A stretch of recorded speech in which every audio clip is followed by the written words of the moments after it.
변화산에 모세와 엘리야가 등장한 이유. 하나님께서는 성경 본문을 통해 무엇을 말씀하시는 것일까? 성경 본문의 핵심으로 바로 들어갑니다. 타브의 바이블 코어. 한 번은 예수님께서 제자 3명을 데리고 산에 올라가셨습니다.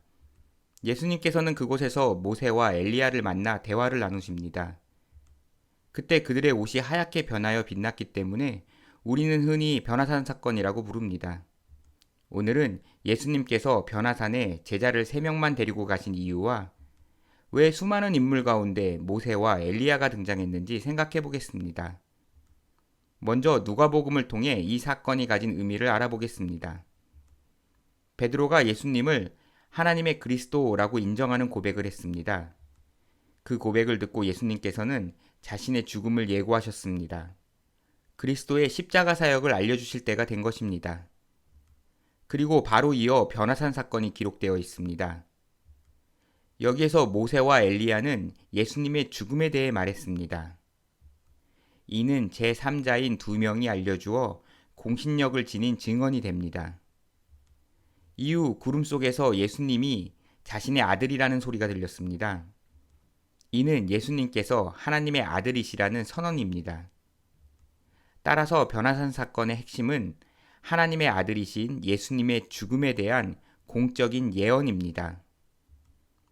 하나님의 아들의 죽음은 역사상 비할 데 없는 매우 중요한 사건입니다. 그런데 아무 말씀 없이 예수님께서 그냥 돌아가신다면 사람들은 그 사건이 우연히 발생했는지, 예수님 스스로 자작한 사건인지, 하나님의 뜻에 의해서인지 알 수 없습니다. 그래서 변화산 사건을 통해 3명의 제자들에게 미리 알리셨습니다. 그들은 예수님께서는 하나님의 아들이시고 그의 죽음은 우연한 사건이 아니라는 사실의 증인입니다. 따라서 율법에 따라 2-3명의 증인이 필요하기 때문에 3명을 데리고 가신 것입니다. 다음으로 수많은 인물 중에 왜 굳이 모세와 엘리야가 예수님의 죽음을 전했는지 생각해 보겠습니다.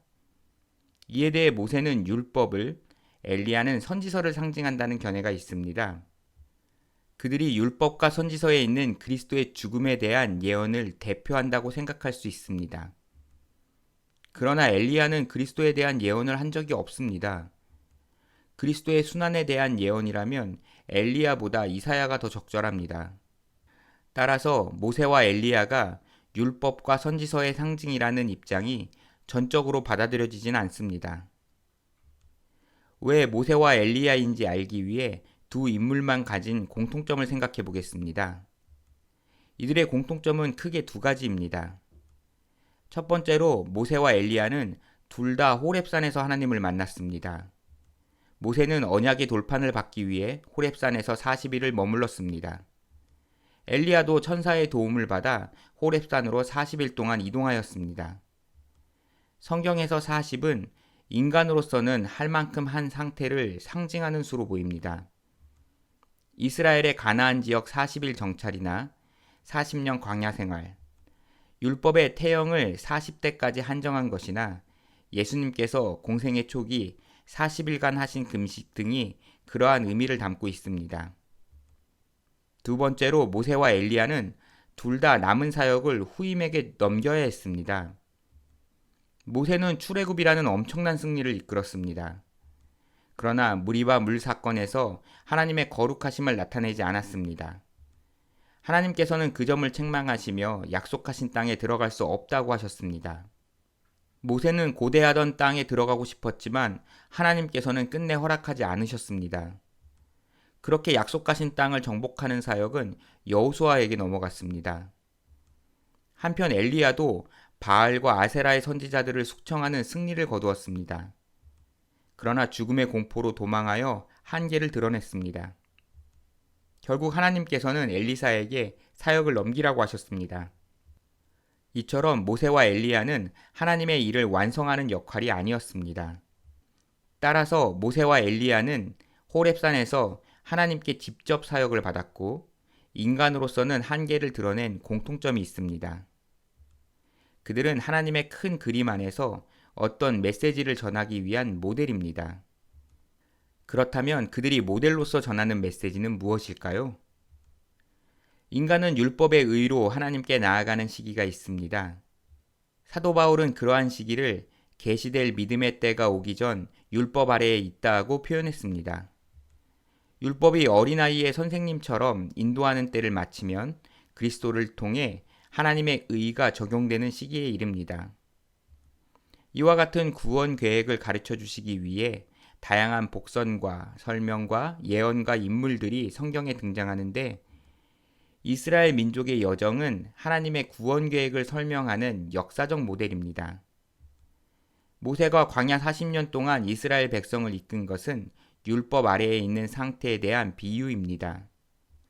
모세는 율법을 상징하는 인물이기에 약속하신 땅을 정복하는 사역을 금지하셨고, 그 사역은 여호와는 구원자이시다 라는 뜻을 지닌 여호수아가 담당하였습니다. 여호수아에 의해 약속하신 땅을 점령하는 시기는 그리스도의 사역을 예표합니다. 여기에서 예표라는 말은 흔히 사용하지 않아 낯선데요. 미래의 인물이나 사건을 알 수 있도록 미리 남긴 표지를 뜻합니다. 엘리야에서 엘리사로 이어지는 사역 모델도 마찬가지 의미를 지니고 있습니다.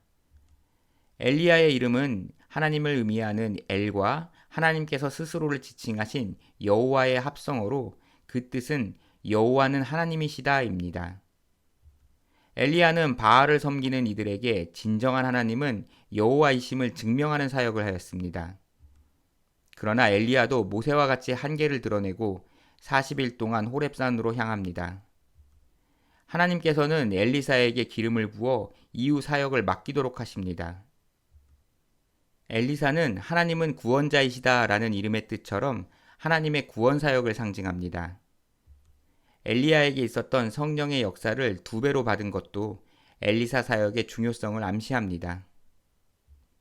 모세와 엘리야는 그리스도의 앞길을 여는 세례 요한의 예표이고, 여호수아와 엘리사는 구원 사역을 맡은 그리스도의 예표입니다. 다시 말하면 모세에서 여호수아로, 엘리야에서 엘리사로 이어지는 모델은 세례 요한에서 예수 그리스도로 넘어가는 사역 모델의 예표입니다. 과거 모세와 엘리야는 여호수아와 엘리사에게 역사적 사역을 넘겼습니다. 그러나 그것은 무언가를 가리키는 예표이지 실체가 아니었습니다. 그래서 모세와 엘리야는 자신들이 맡은 역할에 따라 예수님께 그리스도의 죽음이라는 사역의 실체를 전했습니다. 그것이 변화산 사건에 그 둘이 등장했던 이유입니다. 지금까지 타브의 바이블 코어였습니다. 시청해주셔서 감사합니다.